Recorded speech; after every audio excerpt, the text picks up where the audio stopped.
Hey fellows, Navy here. For today, I'll be discussing the most universal characters in Genshin, like I have for Honkai Star Rail, and hopefully since it's Genshin, it'll allow for me to talk more about the stuff and characters than Honkai, since it's an open world RPG, and I mean Star Rail is too on a technicality, I guess. So here's a little disclaimer: if I do get anything wrong, which will probably happen, or if you just want to give your thoughts, leave a comment down below. Oh, and also, I don't have all the characters in the game, so most likely if I didn't include a character, I probably don't have them. So, just like my Honkai video, I'll be splitting up the roles into separate categories: versatility, damage, and overall. I'll also bring both the overworld, like exploration and stuff like that, and combat into the equation. So, with that being said, let's get started. So versatility means kind of the same thing as overall, but just a bit different. What I mean by this is like something, like are they good in a lot of teams? Do they have their own unique role that could be spread to many teams? Some shit like that. In my opinion, this category kind of favors supports the most, since supports in this game are just that good and, well, universal. You can still destroy the Abyss with a full team of them. So my picks for this category are Zhongli, Kazuha, and Bennett. Zhongli has an amazing shield, and yeah, that's really about it. The Tenacity set was made for him, and it gives an overall attack buff to all units, which is pretty good. And the shield decreases enemy overall resistance, which is also pretty nice. Okay, so on to Kazuha. He's great for crowd control and elemental buffs. Also, in my opinion, he's the funnest support to play, which is a bonus since Genshin Impact is a game. So you could slide this guy into a team where you want extra elemental damage on your main DPS, which works for a lot of them. On top of that, Iridescent Veneer is a match made in heaven for him. He's also part of one of the strongest teams in the game, International. I mean, you could swap him out for Sucrose, but he's Kazuha. So moving on to Bennett. He provides a great amount of healing, even though it can be increased by 70%, it's still pretty good. On top of that is a beautiful attack buff, and when paired with Noblesse, which is probably going to be the only set we're going to use for him. So with that being said, who comes out on top?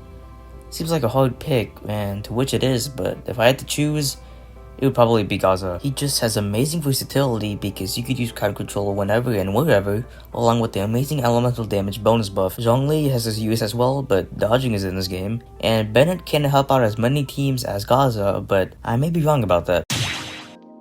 Okay, so on to the category where I'm definitely gonna spread misinfo. I'm gonna give a little disclaimer. Since I'm mainly including the overworld exploration, I'm gonna take out all the burst dependent characters like Ito, Zhao, and other people like that. The reason is because since you're gonna be fighting enemies constantly in the overworld, you're gonna need to use a burst for every fight, and energy problems are big. Sure, you might come across a few slimes, but that's decently rare to come across if you're in places like Fontaine. And also, if you do focus your DPS onto energy recharge, then they're most likely bound to lose like a lot of damage. So if you can find a workaround for this or just disagree with me, please tell me in the comments below. So back onto the category, I do have a few picks for this: Ayato, Child, Wanderer, and Ganyu.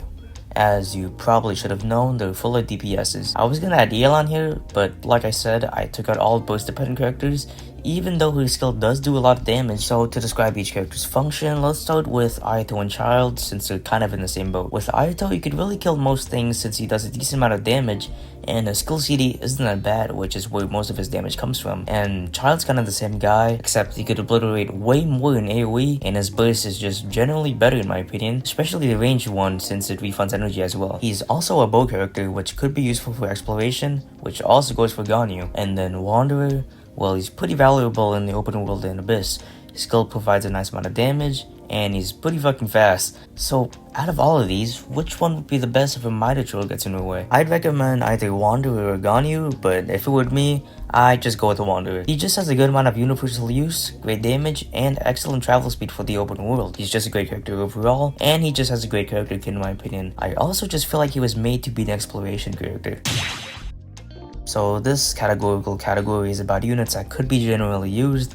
It's kind of like versatility, which it is, but their overall kit. I mean something like how much value could they add to the team, and a tad bit of personal value. So I do have a few picks for this, those being Kaza, Bennett, and Zhongli again. So basically the same picks as versatility, since they are kind of the same thing, except this time somebody else is winning. Personally, I'd have to go with Bennett. Like I said before, he does a lot of stuff, and he's pretty good at most of them. He heals you by a good amount, even though it's restricted, and his attack buff is amazing, although with disadvantage is not being able to help characters that skill off other stuff like HP. But Bennett does help most units, if by not a little, then a lot. If you build him with the optimal amount of ER, well, his burst is gonna be on field most of the time, which is essentially what you want from him. He could also be an energy gatherer for other characters like Zhangling, and overall, It's pretty cool. And a little side note, many people have said that he6 ruins the game, but to me it's kind of a buff. I really don't have that much characters that are based off physical, so maybe that's why, but I don't really see how it's that bad. So that's about it for this video. I know I said a lot of stupid shit, but hey,